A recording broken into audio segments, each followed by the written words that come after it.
1. And we're live for the Big Break Part 2. Welcome to the show, Eyal and Vinnie. Thank you. What's up? Not much, man. I had the pleasure of speaking to Eyal back in July, I believe it was. Yep. I'm not sure where you were, but I'm happy to be able to do Part 2. I was a little hesitant to do like a repeat guest because I only do like one a week, maybe two, depending on how much demand there is. And I didn't want to do a repeat, but I'm like, you know what, this is a great thing for local musicians and people, bands throughout Pennsylvania. And then when Eyal said that we'd have additional guests, I said, let's do it. So thanks for taking the time. Absolutely. Good to be here. Yeah. So for anyone who did not hear our first interview, the Big Break is a contest that had started in Colorado, I want to say 12-ish years ago, if my memory serves me correctly. And then you guys kind of brought it to Pennsylvania. Talk a little bit about the contest in general. So those, like I said, you guys have been doing your media tour, I believe. I've seen podcast interviews and TV interviews over the past couple of weeks. So signing autographs at Boscov's. I might be like late to the game, for the second interview. But talk a little bit about the Big Break and what it's all about. Yeah, absolutely. So the Big Break, like you said, is a contest for Pennsylvania bands, original Pennsylvania bands specifically, where the winning band walks away with basically everything they need to put a EPK together.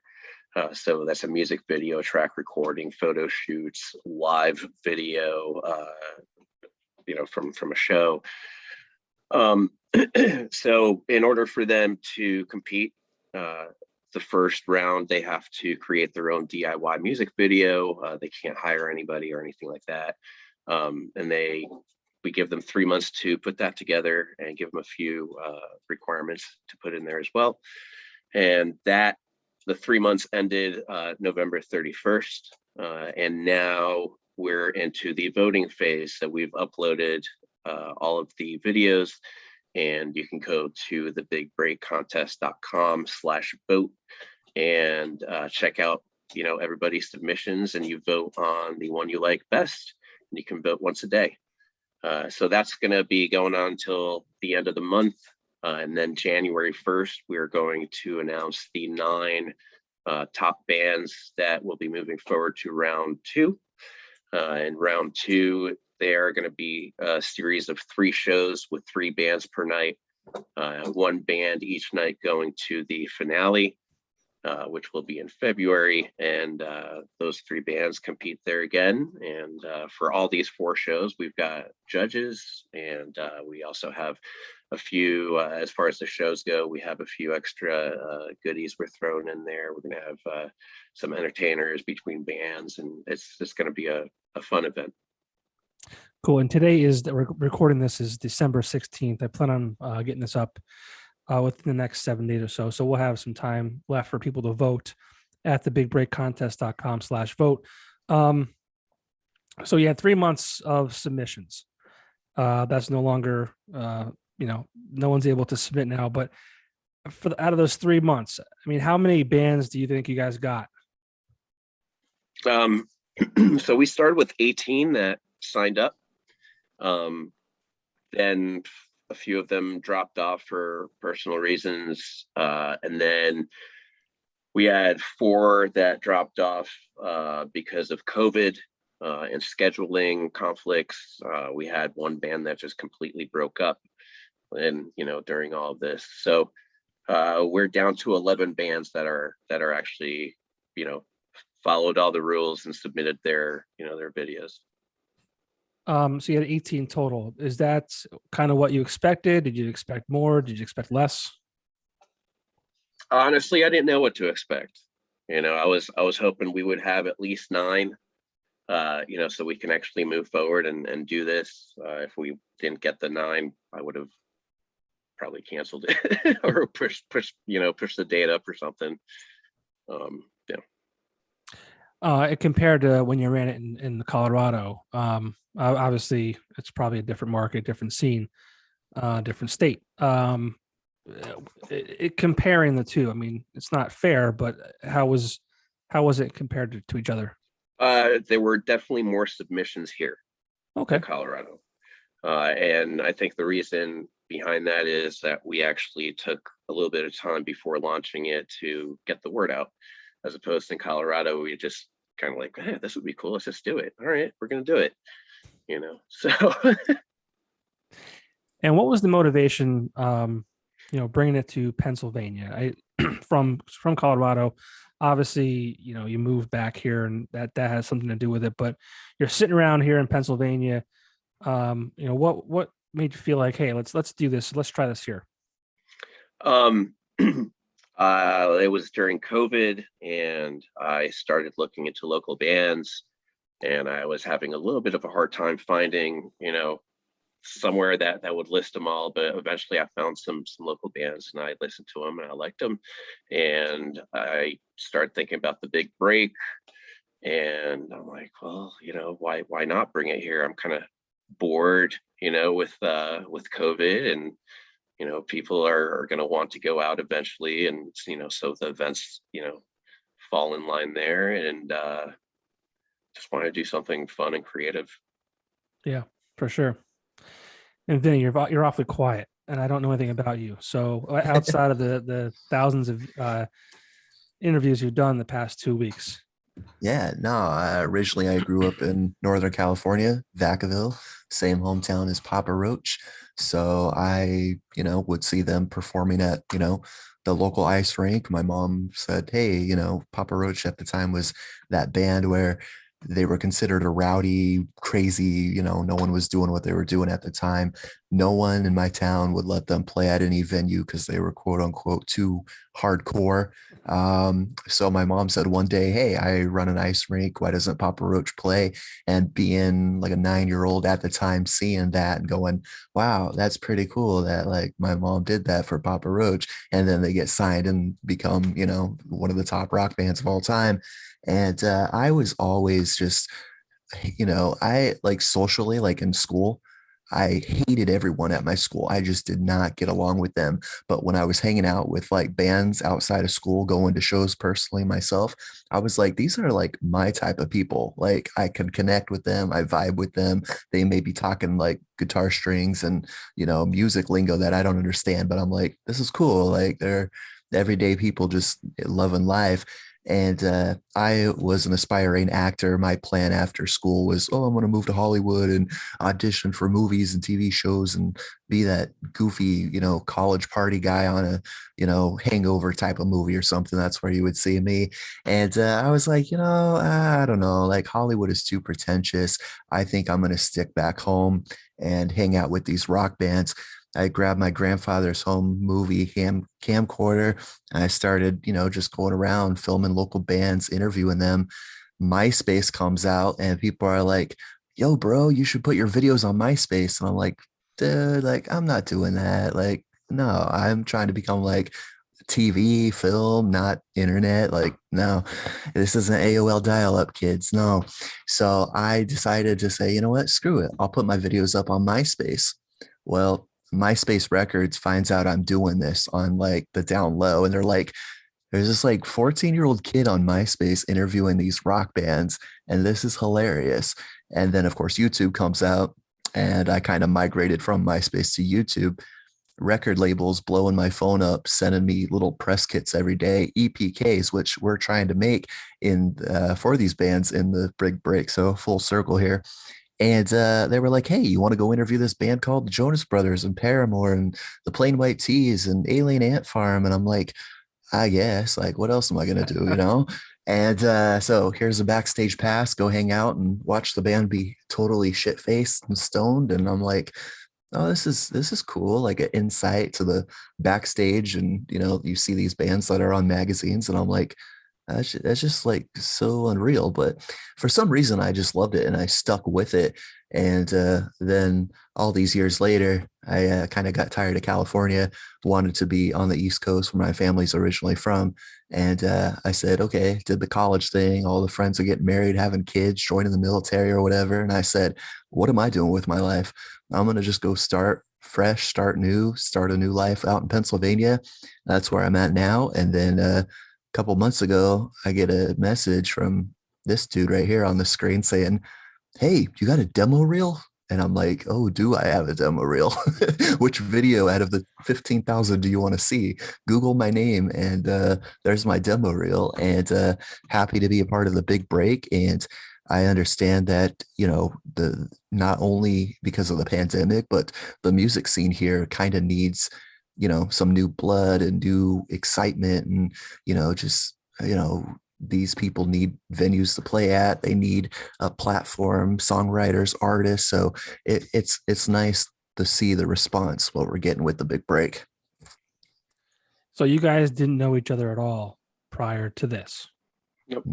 So see, I didn't know that. I felt like you had some kind of connection. I know Eyal has traveled and is in the military and things like that. I thought you guys had a connection prior to this. No, I believe it was just like a Facebook. Someone tagged me in one of his posts, and I was like, "Who the hell's this dude?" So then I messaged him, and we had like a awkward Zoom call, and he's sitting there, and he's like, "So hey, I have this idea. It's called the Big Break, and would you be interested in being the host?" And I was like, "I think I should hang up on this call." And then I was like, nah, that sounds pretty cool. I mean, I'll give it a shot. And I thought he was going to have like 20 candidates that he was looking for, oh, you're number 7 on the list. And then when he said, oh, dude, yeah, you're the guy that's going to help me out, I was like, oh, you're serious? Oh, okay. So what about Vinnie, without knowing him? Did you research Vinnie? Did you know a little bit of his background before you reached out to him? Before I reached out to him, I mean, I just knew whatever was on YouTube and the reel that he sent me, and I just really liked the energy that he was showing and the charisma that he was showing through there. And then talking to him on Zoom, I'm like, well, he seems like a down to earth guy, like he's not all, I don't know, he's not an asshole. He doesn't seem like an asshole. So let's see if we can do something. The internet is a scary place, man. You got to be careful. It is. You might be across the screen. He might be a nice guy. It's very true. It's very true. No, it's cool. I like I said, I thought you guys had some kind of connection prior to that. So that's kind of a little interesting story there. Mm-hmm. Yeah. So I mean, Vinnie, he reached out to you, wants to do this big break contest. What did you feel that you could bring to the table as part of all this? I think just with my experience, I love to do this. I love to, be up on stage any moment I can, and just to be able to help with these, bands. Most of them are starting out. There's actually a few from our competition that actually just said, hey, we're going to start a band and revolve around because of this competition. So that was kind of cool. And I love seeing the artists when they first start, because they don't know what exactly they want. They might think to themselves, hey, I want a record deal, or, oh, I want, the YouTube music video nowadays, or, they just want to do it for the girls, they want to do it for this or that. And it's just cool to just see the diversity and see there's some bands that were even nervous just to do this competition. And it's like, that's so cool, because we all got to start somewhere. And I think to be able to give back, not a musician myself, but to be able to be, connected in the scene in this form is, great to be able to be like, I feel like, it's like community, charity event. It's like you feel like you're doing your part to help out, and you're putting this percentage and saying, hey, look, if we're giving these artists the opportunity, because I bet half of these bands probably wouldn't have reached out to, for an example, the V Spot and be like, hey, we're a band, we want to play. Like, they don't know how to do that. And if it wasn't for this platform, I think it kind of helps them just get that stepping stone right off. So that's why I'm happy to be a part of it. Is that why you guys wanted to do this? Is to kind of create that platform, like you said, to jumpstart these bands and maybe their, whether it's their career or the next step? Why was it important for you guys to do this contest as overall? Um, there's not one clear answer about this, but I think if I was to put it all like in a nutshell, is I'm a musician. I love local music more than national acts. And I'm at that age where I don't think I can act like be in a band, so I can't be in that aspect, of the music scene. And I just want to be involved and just do something that, I'm good with video production. So that's, what I can put in it and still be a part of the music scene in that way. That's cool. And talk a little bit again about what the bands get and why it's important. You said there's a video, fully produced song. Why is an EPK important to? I mean, obviously the bands know this, but anyone listening to this, why? And they're saying, well, what's the big deal about the big break? Why are people doing this? Why should people care? Why is it important for these bands? Vinny, you wanna take that one? Yeah, no, I mean, if you're an unsigned artist and you're trying to, um, book a show, or maybe you don't even want to book a show. Maybe you want to go straight to a record label or try to hire a booking agent or a manager or a publicist. They're getting like 5,000 requests a day, and they're just going to go, oh, I'll listen to the first 10 seconds. Okay, don't like this artist. Okay, I'll wait for the hook. Don't like this one. And if you have an EPK, you have a following on social media, yeah, that does help, but there's also those artists who maybe they have 70 followers and that's it. And that's just their family and a couple of their friends, but they might be the next big thing. So if they're able to present themselves with an EPK and say, hey, look, we want to go play a show in the middle of the country in Oklahoma. People in Oklahoma are going to go, what are you, a band from Pennsylvania? Okay, you play rock music, great. But if you can say, hey, look, we have a music video, we have headshots, photo shoots, we have a professionally mastered song recording that's good quality. This is what we have. We have a live recording, you've got videos, you're more than likely to be up on the scale. So it's just like, you got to think of it as any other job. Maybe you want to go and say, hey, I want to get a job at X store or whatever. They're going to say, well, what's your experience? Let's see your resume.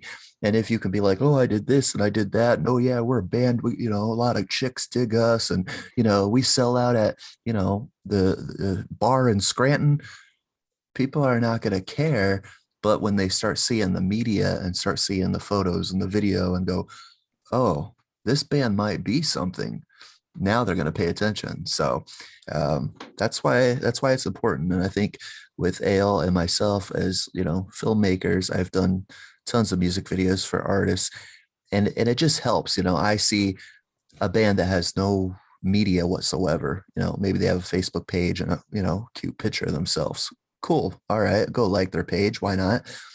But if they're saying we got a music video and it's funny as hell, or it's creative, or it looks like this, I think everybody's going to like pay attention a little bit more. So, that's what it's all about. So, Yeah, I think it's more important now than ever for a band to have good quality material, whether it be music recording, video, stuff they can put on their social media pages that they can use for content. Because I said before, and you can probably back me up on this, but like content is king. You got to be constantly,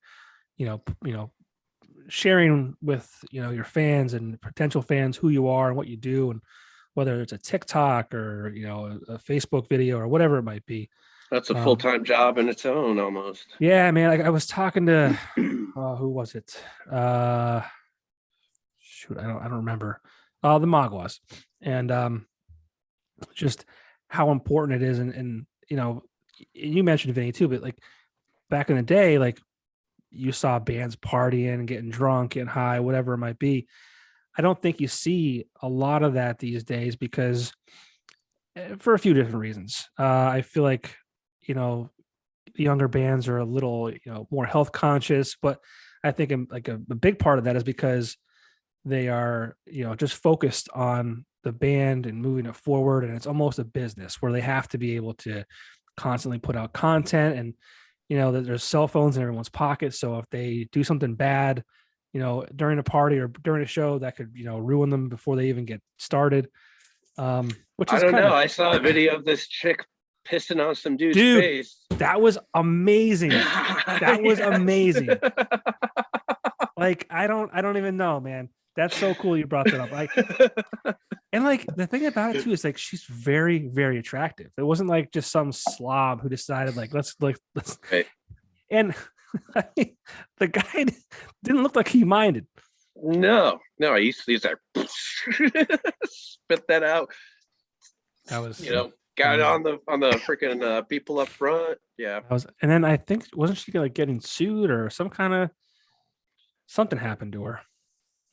I mean, it might not have been the smartest thing, or maybe it was the smartest thing, because I mean, I never heard of her until that. Right. There's what do they say? There's no such thing as bad press, or yeah, they do say that sometimes. I mean, I could agree with that. The chick pissed on a dude, and everybody knows who she is now. In his mouth, I think, right? Crazy. Some guys like that. Some girls. Like that. But going back to the social media thing, I've witnessed, firsthand being out on the Vans Warped Tour and seeing artists like Echo Smith is a great example. They were young, and the more work you put into something, will pay off. And like you got to think, okay, there's 5 people in the band, right? If each of those people in that band know 100 people, boom, you already got 500 followers. And sometimes you don't see that with, some of these local bands, but you just got to find that band that you want to become, whether it's Motley Crue. All right. What did Motley Crue do to get noticed? All right. They partied, but besides all that, they went out and they promoted the hell out of each other. You hear bands back in the 80s, 90s, and early 2000s, oh, they're flyering it up, they're doing this. And you don't really see that too often. It's like, oh, there's a tiny flyer in the corner of the bar over there, saying, oh, come see our bands. No one's going to pay attention. You got to go out there. Like what we're doing with the Big Break. Everyone's like, man, these guys are doing media interviews all the time. It's like, it's just me and him. Like, we got to, otherwise no one's going to come to these shows. So same thing. If you're in a band, you got to hustle and grind. And the more work you put into it, the better the outcome is. So, and I think a few weeks ago we were talking, someone asked us, well, isn't that annoying to be like, hey, check us out on Facebook, listen to my song, listen to my video. Well, yeah, it is annoying. I mean, I personally, I unfollow bands because of that too sometimes, but you gotta, like you were saying, Johnny, you gotta have good content, stuff that people are going to want to click on. So, it's different for everybody. So, well, with the self-promotion stuff, you can really tell, just in the Big Break, in this round, the top band right now has over 1,000 votes. The band all the way down at the bottom has like 58 or 60 votes. And me as the admin of the Big Break, Facebook page, anytime somebody shares the page, I get a notification. So I see what's going on, and it's almost like it coincides. Right. Absolutely. 100%. It's, the band, that's all the way up here there. I see them constantly sharing and sharing and sharing. And then the ones that are down lower, I don't really see it all, Yeah. So, and it's whatever you put into it is what you're going to get out of it. It's interesting too, because like, I mean, I have a hard time sometimes because like this podcast for me is just like a passion project, right? I have a couple sponsors that help me make it possible. But outside that, it's a passion thing. So, but like I want people to like follow it and enjoy it. But it's funny because you're not gonna get something unless you ask for it. Like I put a post up last week that said, hey, if you like what we're doing, please give us a review on Apple Podcasts. And sure as shit, 3 people actually left it, right? But I hate doing that because I don't want to bother people either. but it's not going to happen unless you say, hey, this is what's going on. And if you like what we do, like, hey, if you have a minute, please, do a review. Cause I mean, I hate that. Like, it's just a constant self-promotion, but it's part of the game. It is. And you have to, you really have to brand yourself too, as a band, as Popko Project, as Big Break. If you look at, the big bands, and big companies, even small companies that understand branding, you're using the same color palettes, using the same text type,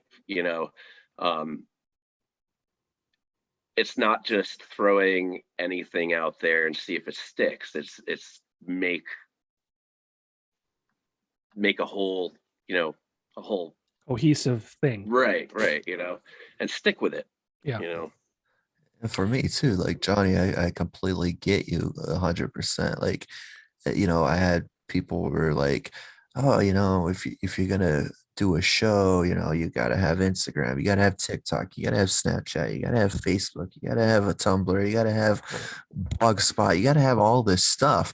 And when you're like just a small crew of 1 or 2 people, it's a total burnout, like right off the bat. I personally like totally got burnt out from social media because, like I said earlier in this podcast, like I was that MySpace kid, where it was like, oh, selfie with your parents, digital camera and transferring it and making it cool with all them filters. And, then it was responding. Oh, someone tweeted me. I got to respond to them. Oh, I got it. And eventually your mind just goes poof, and you're just like, okay, time out. I cannot. You go and you look outside and you go, wow, the sun went down. I've been sitting here literally like for the last 12 hours, just tweeting people I don't even know. And, but it, like you said, it is part of the game, but you just got to play it safe and know your boundaries of like, okay, I'm going to spend an hour, do it, get off, go enjoy my life. And then, cause we get sucked into this digital age and it's scary. Yeah. Do you have any advice for bands, or I'll take the advice as well, but do you have advice as to how bands can increase their following on, social media, Instagram, Facebook, Twitter? Bands specifically, they need to stop playing in the same town all the time and get out and play at different venues at different cities and different states. Playing in the same town, you're never going to get much more than you already have. It's so far away, man. So it's I relate that to, I used to work in print media, and print media is such a do as I say, not as I do media, at least locally around here. And it's, they tell you like, hey, you need to promote yourself, like gotta spend the money, you gotta invest, you gotta like be on billboards and in the print and then in the radio and things like that. But if you ask them, well, how do you promote yourself? They're like, oh, well, we have an ad in our own paper. That's like, but well, how do you get new readers? Oh, well, we have an ad in the paper.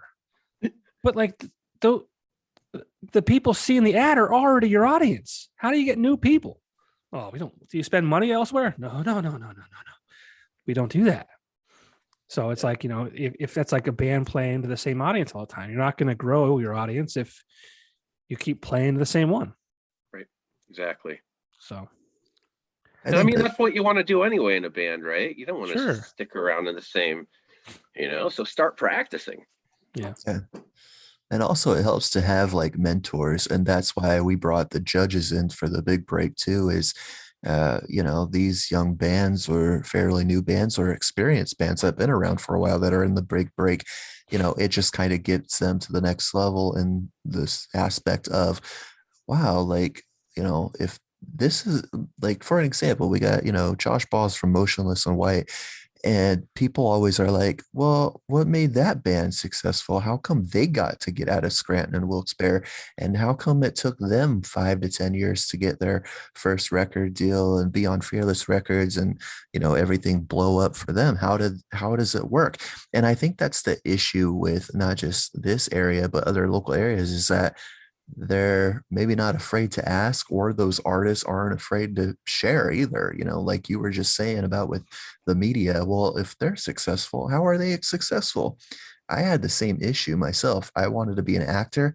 I went to every actor that I knew personally and be like, so how'd you end up in that movie? And they're like, oh, I just ended up in that movie. And it's like, come on, can you give me a better answer or not? So same thing with these bands. It's like, well, how did, this band become successful? How did they get that record deal? Did they have a meeting behind, a secret vault? Like, people are afraid once they hit that plateau, once they have that experience, to give back. And I think artists need to start giving back. And that's why I said, these artists need to find, that mentor band to be like, start asking the questions like, hey, I really admire this band. How did it work for you? Same thing we were talking about social media. How did that band get, 500,000 views and followers? Well, ask them, Yeah. So bringing Josh and Aaron in, both of them are super nice, and I'm sure, either one of them would take, a few minutes to sit down with one of our bands in the contest and just have a real talk. Yeah, so let's get into that. I mean, you started this big break contest kind of out of nowhere, right? Like at least in Pennsylvania, right? Right. But you've been able to get great support from sponsors. I saw you guys pushing the Parlor Root Beer. John Phillips, you told me you were going to sponsor this show, so whenever you want to send some root beer to my house, let me know. Kind of felt like that was a kick in the balls there, buddy. But, how were you able to get support from sponsors? Was it pretty easy? You just kind of pitched the idea and they were like, yeah, I'm on board with that. Or, what kind of value did you provide to them to get them on board? I mean, I've got the sponsor packet, right? So, just the sponsor packet itself has 5 different tiers. But as far as connecting with them and I don't know, just talk to them. I don't think I'm doing anything special. I'm not like whining and dining them or anything like that. I'm just talking to them, telling them about the project, and usually they think it's a really good idea, and they're like, well, let's see how we can make things work. And then within a few days I have a check. Simple, right? Well, I mean, that's no, seriously. Like, so I've been in sales for most of my career, and I've been successful because I talk to people like they're people, and I'm very upfront about, here's what this is, here's what you get. If you like it, great. If you don't, that's cool too. Right. But I don't try and swindle them or smoke and mirrors. It's just like, here's it. This is why it's important. This is why I find it, it relates to what you're doing. And it makes sense. So I think you probably take that approach, and that, you approach the right people and why it makes sense for them. And it's kind of a no brainer. Yeah. You're building a relationship, especially if you're going to be reaching back out to sponsors for, doing the same thing next year or whatever like that. And, you don't want to, you just got to follow through with what you're promising. And if you're, promising to put them on t-shirts, you put them on t-shirts. Right. You just talk about them, So. If you need t-shirts, I know a guy. Yeah. It's me. But and then you have these judges, right? You mentioned Josh Balls, formerly of Motionless in White. And then you said Aaron. For those of you don't know Aaron, it's Aaron Bruck from Breaking Benjamin. If you guys want to go check out the podcast I had with them, Josh Balls was episode 56 and Aaron Bruck was episode 57 back to back. It's available on Spotify at the Popko Project. But how did you guys, how'd you guys approach them to say, hey, would you guys be interested in being judges? So I'm friends with Josh Ball's sister. So that's how Trish? I got. Yep. I know Trish too. I met her before I met him. Right. Same. Where? Like a house party or something. I don't remember. Yeah. See, my story was my Bennigan's 2004. Is there more to it than that? No, she was she worked there and so did I. Oh, right on. But yeah, no, I just asked her, I'm like, hey, do you think your brother would be receptive to this? And she said, yeah, I think he would, but let me connect you to. And he called me, she gave him my number. He called me and I told him what it was all about. And he's like, give me a couple of days to think about it. He asked what dates the shows are going to be. And within a week, he's like, yeah, I'm down. Let's do this. And then with Aaron, our sponsor, Bynum Beautiful Salon, is actually where he goes. That's his salon. So, right. So, she's like, hey, you should really talk to Aaron and see if, he'd want to do this. So that was kind of her idea. And then later on, I didn't even know that Aaron and Josh are friends, so I brought it up to Josh and he's like, oh yeah, no, let me talk to him too. So yeah, they were just, that's it. Yeah. It's got lucky, I guess, with people, right? Yeah. And the reason I was plugging my own episodes, it wasn't being an asshole type thing, but they both give really great insight. How local bands can, kind of get to the next step. So there's a lot of valuable content for them. And sorry to interrupt again, but I just didn't want to come off as an asshole. It wasn't me trying to promote myself. It was there's good stuff in there that they're so supportive, obviously, because they're doing this for you guys too. They're supportive of the local scene, and Aaron, he and I were closing bars down back in the mid 2000s after he played a solo gig, and he was lugging gear around for a lot of years. And if there's anyone who deserves the success he's been having, it's definitely him. But so you have two big supporters of the of musicians, and it just goes to say, right, that it doesn't just happen, right? He said he was lugging his gear around and putting in the work to get to where he's at now, right? Like it didn't just happen. No, not at all. So it's just bands got to do that. They got to lug their stuff around, and maybe one day they'll get their big break. Yeah. So who else do you have as judges? His name is Aiden Hertzel. Okay. And he moved here from Virginia. And one of the reasons, other than him being, a musician and aspiring musician and just music lover of all sorts, he doesn't know any of the bands. And to me, that was him being from out of state. He can't have that bias that people from around here may have if you pick somebody. You know what I mean? Yeah, that's basically it. That's smart. That's good to have. Yeah. And then as far as the bands you have go, and I don't want to put you on the spot, maybe you don't have the list in front of you, but can you talk about the bands who are currently in the voting pool? I know there's a handful from NEPA, but this is a contest across Pennsylvania too. So how far out did you get submissions from? Pittsburgh. Okay, Pittsburgh. Wow. Great. Yeah, Pittsburgh, Philly. That's then most are from here. But we have Old Kentucky Shark, Radio Riot, Midhaven, Prime 8. They're the Pittsburgh band.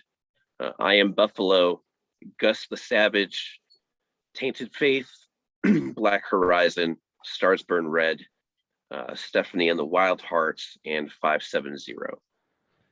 Okay, so yeah, I think there's 4 or 5 bands from kind of in and around our area. Yep. Gus the Savage. So it's not all just bands, because Gus is more of an Right, R&B Right. rap artist. So that's cool. Musician. Yeah, musician. Right. Cool. So a good variety then. Exactly. That's the point. Yeah, it's good. It's great. I'm glad there was a lot of interest. That's awesome. Me too.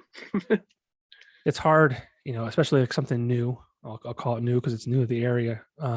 People are kind of hesitant to, and honestly, dude, like I said that, back in our interview back in July, you can also catch that on the Spotify. I forget what episode that was, 46 maybe.